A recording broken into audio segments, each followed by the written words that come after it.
On paper, it looks simple, but almost no one can play it perfectly. What if Mozart did not just write music?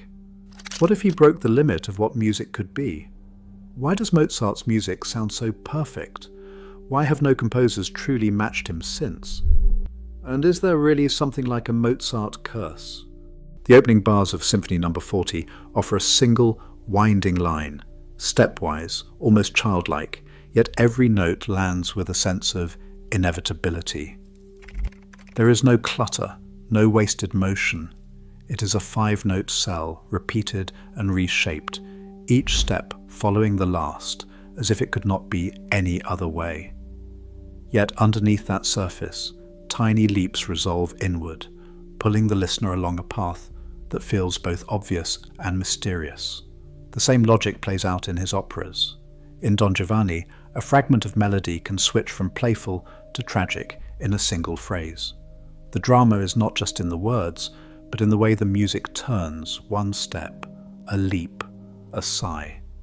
Every line is transparent, the voices balanced so each character's emotion stands out. It is a kind of operatic sleight of hand. You hear the story and the structure at the same time, never quite sure which is leading the other. Harmony in Mozart's world is spare, almost economical. A cadence lands with the weight of a full argument, yet the chords themselves are simple, diatonic, clean, and purposeful. In Symphony No. 40, the strings are arranged so the melody floats above, supported by inner voices that never break the spell. The orchestration is thin enough to let every detail shine, but so precisely balanced that even a slight misstep can topple the whole illusion. This is where the curse begins. The surface looks simple, but perfection lives in the details, the shape of a phrase, the balance of a chord, the drama in a single step. Other composers build music. Mozart's music feels like it already existed, and once you hear that kind of clarity, it is hard to imagine how anyone could ever surpass it. Maybe Mozart did not set a standard. Maybe he closed the door. On paper, Mozart's music looks almost too simple, but the score is a trap. Underneath those clean lines, a hidden machinery hums, one that demands more from a performer than almost any other composer. Computational analysis reveals a motif recurrence index of 0.68 across his symphonies. That means nearly 7 out of every 10 phrases reuse the same tiny musical cell, transformed and disguised, but always present. It is like a code woven through the fabric of the music, binding every movement into a single, seamless thought. This internal logic is not just academic, it is a gauntlet. In K545, the so-called facile sonata, the opening melody repeats with such consistency that even the smallest deviation stands out.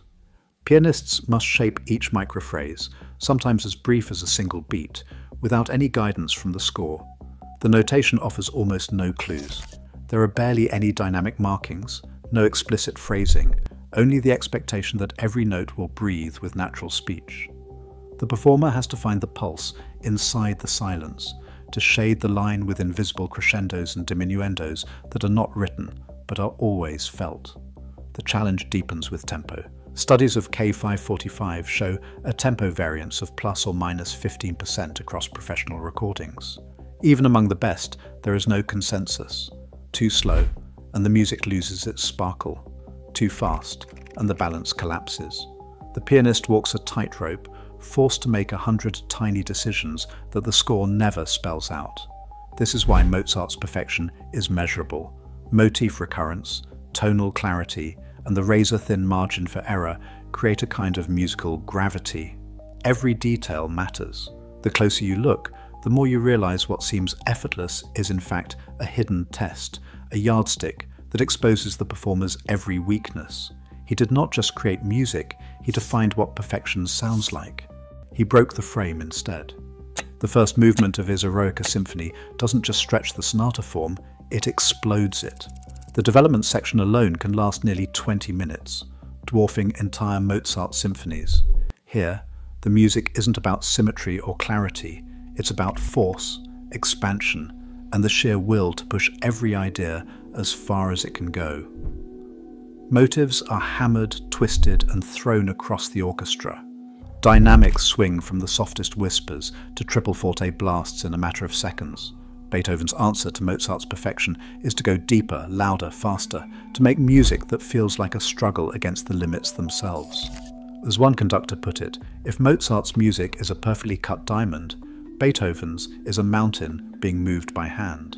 You can sense the composer's hand in every bar, fighting, shaping, refusing to settle for the obvious. The Eroica doesn't glide, it wrestles. This is the first real divergence, where Mozart closes the door with balance, Beethoven tries to break through it with power. But even as the music expands, the question lingers, can you really surpass perfection by sheer force? Or does every new superlative just confirm the ceiling? Bach's answer to the problem of perfection is density. In the art of fugue, especially Contrapunctus 11, three voices twist around each other in a kind of musical labyrinth, each line independent, each subject inverted, mirrored, and layered, until the texture becomes almost impenetrable. At measure 23, the alto flips the main theme upside down, while the bass keeps the original shape, and the soprano weaves in a retrograde. This is not just complexity for its own sake. Every voice is equal, each one a thread in a tightly woven fabric. The result is saturation, a sound world where every note is accounted for, every interval deliberate. Analytical studies of Contrapunctus 11 count more than 4 interval exchanges per bar, and computational models show a set theoretic saturation of 0.78, the highest in the entire art of fugue. Chromatic notes spike to 12%, pushing the boundaries of tonal clarity. Bach's polyphony is a living puzzle, always in motion, never quite resolving. If Mozart's music feels inevitable, Bach's feels infinite. No single line dominates, and the ear is forced to chase all three at once. This is the counter-ideal, not balance, but immersion. The clarity of Mozart is replaced by a density so rich it threatens to overflow. And yet, for all its brilliance, this is a different kind of perfection, one that dazzles the mind, but rarely disappears into the heart the way Mozart's does. The axis shifts, from transparency to saturation, from the illusion of effortlessness to the reality of endless construction. Chopin's world is made of shadows, colors, and breath. Music that seems to float just above the keys. In his nocturne in B-flat minor, the melody bends and sways, shaped by rubato so personal it feels like a confession.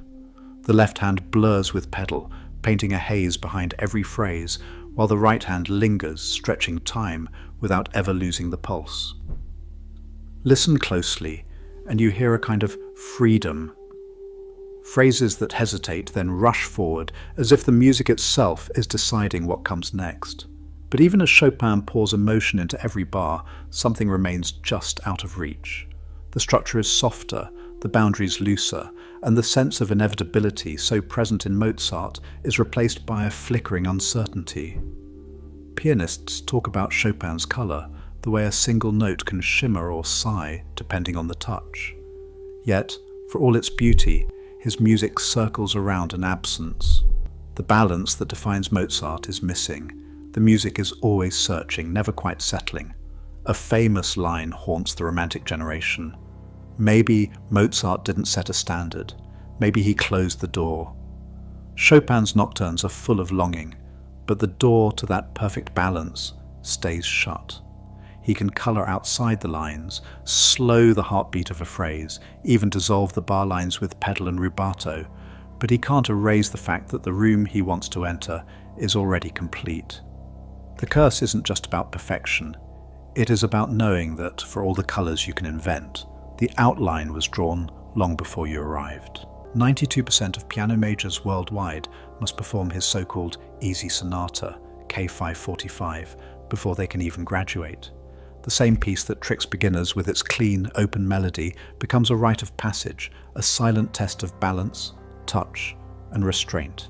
In orchestral conducting classes, the first movement of Symphony No. 40 is the model for phrase shape and ensemble clarity. These are not just traditions, they are requirements embedded in the syllabi of the ABRSM and the Royal Conservatory, codified into what it means to know music. Theory textbooks still open to Symphony No. 40 as the template for sonata form, dissecting its motives and cadences as if searching for the formula behind inevitability. Schenkerian analysis uses Mozart as its starting point. Every reduction, every deep structure, every search for the hidden skeleton of a piece begins with his lines. The system keeps repeating, teaching, testing, and reinforcing a standard that almost no one can surpass, because the curriculum itself is built on the idea that this is what perfection looks like. Film composers know the power of a Mozart phrase, even if they never say his name. In Hollywood, the so-called stepwise leap step motif, the one that anchors K545, shows up everywhere, from John Williams's opening bars in family movies to the background of animated fairy tales. Data from a decade of blockbuster scores reveals that 27% of the most used piano themes mirror Mozart's signature interval pattern. Not by accident, but because it signals instant clarity and emotional neutrality. The message is unmistakable.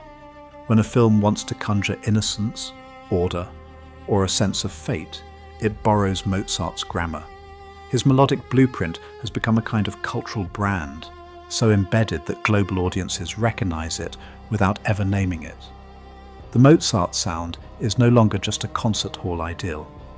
It is the musical shorthand for perfection in the wider world, reinforcing the idea that the ceiling he set is not just academic, it is everywhere, woven into the soundtracks of daily life.